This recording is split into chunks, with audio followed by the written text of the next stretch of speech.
obviously there's progress there, but a progress that is complicated in the temporality of Augustine's account of it. In his late, incomplete reading of Augustine, Jean-François Lyotard emphasizes the text's temporal complications, writing, "Confession does not decide. On the contrary, a fissure zigzags across all that lends itself to writing, to the great vexation of animus, whose binary clarity is humiliated.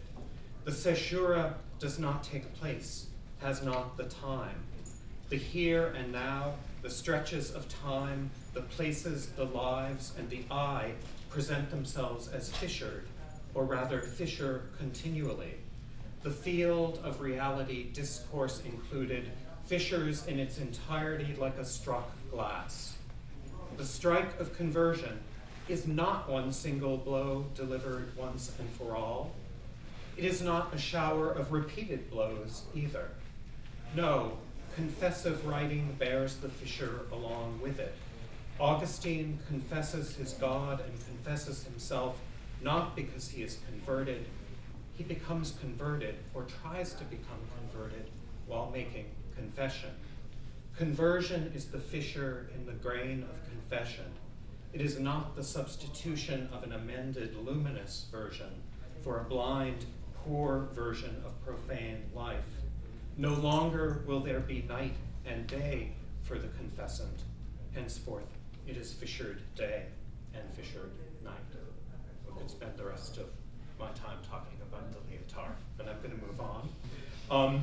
Lyotard might indeed have been thinking of Baldwin's John Grimes here, as John moves in a new and heaven-bright air at the same time that the profane life of bitter houses persists under the thousand gray veils of the sky.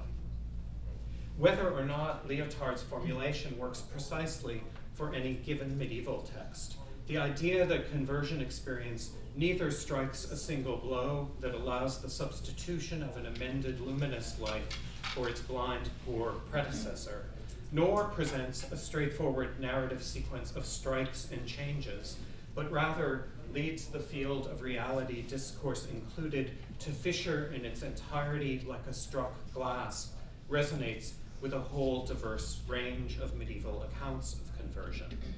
Lyotard's formulation suggests a temporality that, while continuing to admit both rupture and sequentiality, is not reducible to these. Time continues to pass day and night, but now in a way that always bears the break of conversion within it, a break that does not split time in two, but instead inhabits time even as it passes. Henceforth, it is fissured day and fissured night.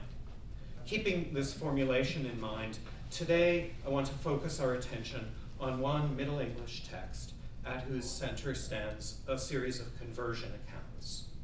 This is it's an obscure text. I don't expect anyone to have read it except maybe one or two people who were in a class of mine. This is the early South English legendary life of Mary Magdalene, a 643-line rhyming poem incorporated into the earliest manuscript of the South English legendary, which is dated about 1300. But the legend of Mary probably predates the legendary itself, so it's sometime probably written in the 13th century. To organize my analysis today, I want to call attention to the presence of three distinct but interlocking temporal modes in the poem that constitute a sense of what, in my larger project, I'm currently calling conversion timing. For convenience sake, we might call these three temporal modes as they operate in the life of Mary Magdalene. First, this is all you need to remember to summarize what I'm saying. First, the mode of the always already. Second, what I'm calling the yet and yet and yet. And third, the already, not yet. So always already, yet and yet and yet, already, not yet. So beginning with the already, always already. In considering medieval representations, we often distinguish between two broad categories of Jews: those who belong to the time of the Old Testament and hence are still the true Israel, and those who live after the time of the incarnation and resurrection remain Jews, and hence, having rejected Christianity, are cast out of Israel, both geographically and in terms of belief and righteousness. While this is helpful in characterizing actual medieval Christian representations, the bifurcated scheme leaves out a crucial stage in the history of Christian-Jewish relations that is repeatedly represented in the Middle Ages, the time of the incarnation itself. Here we might expect the representations of Jews to be a combination of pre- and post-incarnational. After all, this is a transitional stage in which sheep and goats from within Israel are in the process of being separated out. But while it is true that the Jews of Jesus' moment involved in the events leading to the crucifixion provide prototypes for the post-incarnational perfidious Jew, that is, the Jews who torment Christ on the way to the cross, the complementary representation of righteous Jews who are inheritors of the patriarchs and prophets and who make the right choice by following Jesus and recognizing his divinity is largely absent. Instead, these Jews, John the Baptist, the disciples, the Virgin Mary, with the exception of Joseph and in certain ways Jesus himself, are treated not as Jewish at all in these medieval traditions, and not as undergoing a religious conversion, but as always already Christian. The establishment of Christianity as a new separate religion, which we know in fact took centuries, is retrospectively understood in such representations as occurring immediately in Jesus' own moment, with his followers always already belonging firmly to a new dispensation. This is not to say that converts and conversion are not represented in this moment. They definitely are, and Mary Magdalene is a prime example of a Jewish convert from the time of Jesus.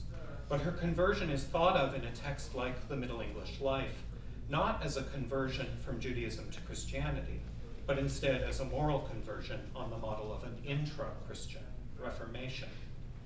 Thus, when the account of Mary's life begins, she's depicted as caring only for her pride, submitting wholly to her flesh's will, rich and having sex. I'm translating the Middle English as I go along, so I'll pause and I'll stumble a bit. Having sex with many rich men to gain great reward. Her behavior, as well as that of her brother Lazarus, who thinks only upon his chivalry, is contrasted to their sister Martha's. The poem summarizes her moral state.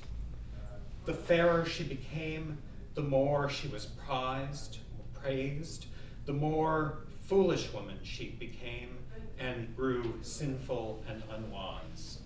But this state is never connected, in any explicit way at least, to Mary's Jewishness. Her initial conversion, or conversions as we'll see in a moment, reverse these moral transgressions until her sins are forgiven by Jesus and she begins her mission to the sinful and the sick. But all of this again occurs without any mention of Judaism as her religion.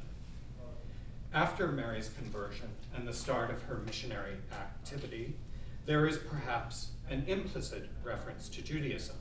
Here, the moral conversion she facilitates out of sin, from lechery and whoredom to joy. The conversions she facilitates in others are described as leading people to Christendom, and perhaps the reader here asks the logical question, if to Christendom, then from what? And answers, from Judaism. Still, the overall effect of the initial episodes of the poem is to treat the first Christians as already Christian, and hence to distance as much as possible the new dispensation from its Jewish roots. And I think there's a whole tradition of medieval texts, the Trajan, posthumous Trajan conversion in Gregory the Great, a Middle English poem like St. Erkenwald, in which again there's a kind of posthumous conversion. That there's the tradition of texts that's concerned with grounding Christianity in something that avoids the fact that it emerges in the biblical accounts out of Judaism. And again, we can talk more about that if people are interested. Jews are first explicitly mentioned in the life of Mary Magdalene at line 164, after our Lord's Passion in the 13th year.